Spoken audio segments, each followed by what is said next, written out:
Yo, what's good, fellas? It's your guy Six Paths Dunga coming to you again with yet another video. Another day, another video. You already know what time it is.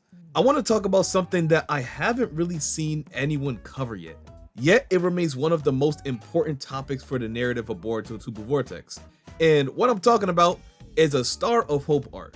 An arc that mainly covers the lore of the Otsutsuki, deep diving on the upper echelon of divine entities in the series, and especially their relations to Boruto. The only problem would be finding a place in the story to properly start that arc to where it makes sense and flows with the current narrative and direction the story is going. Meaning, you probably won't insert this arc right after Boruto defeats Code or something like that, because it doesn't flow. But that's just an example though. I actually know when Kishimoto and Ikimoto could possibly start on this, because it's inevitable. It's going to come very soon, it's only a matter of time.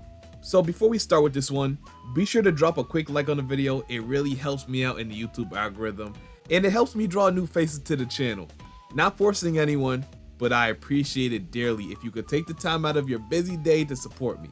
Okay, just so I won't ramble on and waste another minute with the intro, let's just go ahead and hop into the video.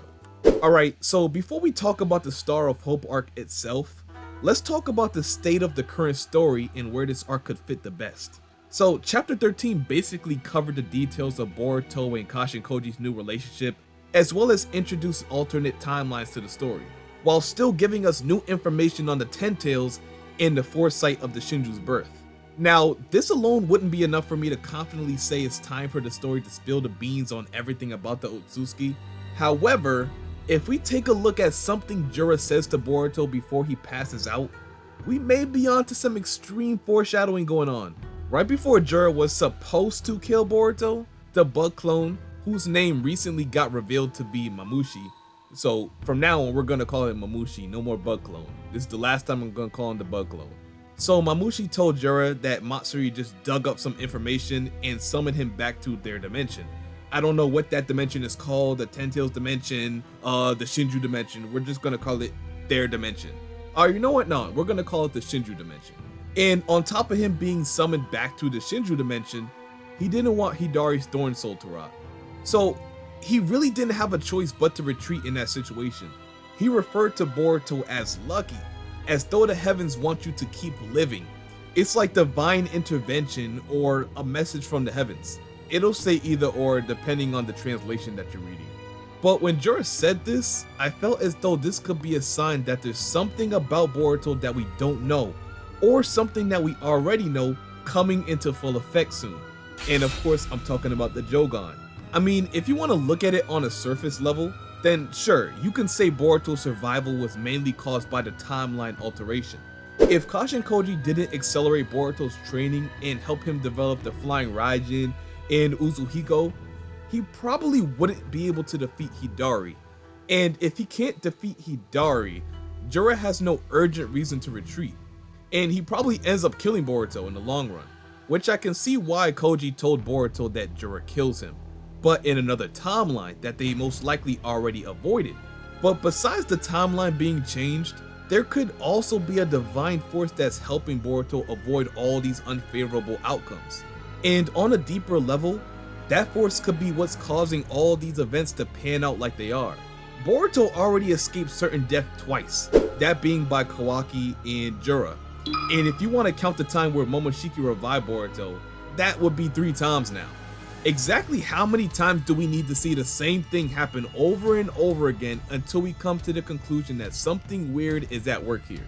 If you just look at the manga, you won't really find nothing that could help kind of foreshadow the future of the series. But the anime is quite a different story. There has been several instances and multiple statements that give us a hint on Boruto and his relation to the Otsutsuki and gods of the verse. I know I do show it a lot, and I already made multiple videos on it explaining its significance, but if we look at multiple anime canon material, we may find our answer as to what's to come later on in the series. What I'm mainly gonna be looking at here is the TONERI lore and theories that's been a thing in the community since very early on in part 1. In normal cases, I'd probably wait to make more content on Boruto and TONERI lore, but since the JOUGAN has gotten confirmed to be canon recently, It's the perfect time to get a video out on this, because I believe Boruto's possession of the JOUGAN is directly linked to Toneri Otsutsuki. I might go as far as to say this situation goes as far back as Naruto the last movie. If we look at the entire conversation between Toneri and Urashiki, you'll see some key points that could be an indication as to why Boruto had a close relationship to the Otsutsuki even before he was born. As you can see on the screen, Urashiki told Toneri that they seen what he did to that woman's son. The woman they're talking about in this situation is most likely Boruto's mother, Hinata, who was one of the main focuses in Naruto the last movie. Toneri is one of the few Otsutsuki that is actually trying to protect Earth. Or he might be the only one. I don't know all the Otsutsuki. I don't know. But because of this, we can see he's shunned by his own clan for it. They view him as a traitor for risking his life to protect Earth. So it makes sense that he would want to help Boruto save the planet in any way he can. It's clear as day that Toneri has something that he wants Boruto to do. But what are the details of that request? What does Toneri see in the future that he would entrust such a power to Boruto? He communicated with Boruto through his dream, and here he vaguely explained his vision for Boruto in the future. He referred to him as the Star of Hope because of the role he will have to play in the future. The future being right now in the manga. I don't know if anyone got confused by me saying that, but the future I'm referring to is right now basically. This is what Toneri was waiting for. He wanted Boruto to become strong enough to harness this power and accept his fate as the Star of Hope. And I believe now is that time. Throughout this conversation, Toneri made it clear to Boruto that he needs this eye to be able to guide him on this journey through fate, because something big is coming. Besides the Shinju and Divine Tree trouble, there could be something that happens later on that could cause Boruto to rely on this power that sleeps within him. Because with that eye, he's supposed to shoulder the fate of this world. It'll make more sense as to what Boruto's fate is once we really find out the true power of the JOUGAN. But this fate has already been placed upon Boruto since birth, and it looks like it's because of Toneri's prophecy that he included Boruto in all of this. That's why Momoshiki was surprised that Boruto already strongly inherited the power of the Otsutsuki. I don't know if this was a little secret as to why he's seen Boruto as a perfect vessel, but yeah, this really proves that even without Momoshiki, Boruto would still be linked to the Otsutsuki as strong as he is now. So there was no way he could escape his fate. It was gonna happen either way. And that's really why I like that Toneri is so involved with the JOUGAN and things like separate timelines. His whole character revolves around the possibility of foresight and fate. So he's the perfect character to play this role in the story. Okay, now I feel like I'm all over with this video. And it's only because I have so much I want to talk about. It's like my brain is just scrambling all over. Alright, so let's bring it back together. Let's talk about how this even relates to the current events of the manga. We know Boruto nearly escaped death because of the timeline changing. And right before we cut to the KASHIN KOJI backstory and all that, we see Boruto just about to pass out from his injuries. And after a chapter like this, explaining the deeper elements of the story like timelines and Shinjutsu, I feel like in the next chapter or two, we might see something that could hint at a potential arc where Boruto learns about the origins of his god powers, like the JOUGAN.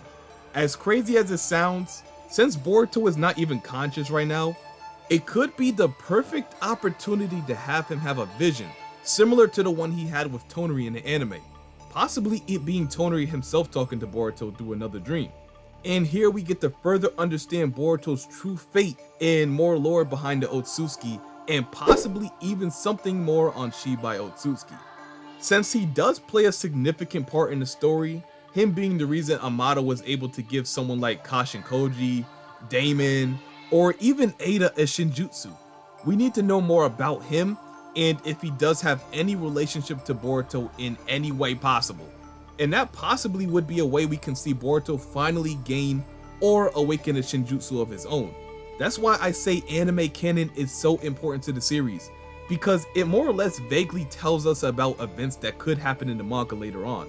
Every time we see Toneri in the anime, it tells us more and more about what's to come in Boruto's future. But even if Boruto gets a small vision or something while unconscious, I still don't think we'll actually see the JOUGAN until later on. And when I say later on, more or less around 20 chapters from now. All this is gonna be a little preparation for the awakening of the JOUGAN, a way to foreshadow it, if you will. Since Kishimoto confirmed the JOUGAN to be canon, he would have to build up some hype for it first. I doubt he would just reveal it without hinting at it first, as he does with most big reveals throughout Naruto. So for chapter 14, or possibly a few chapters from now, I think the story could be getting ready to enter one of its most informative arcs, an arc where we learn about everything. And this could be the arc where we finally see TONERI make an appearance, and possibly get a good sense on what direction the story plans to go in the long run.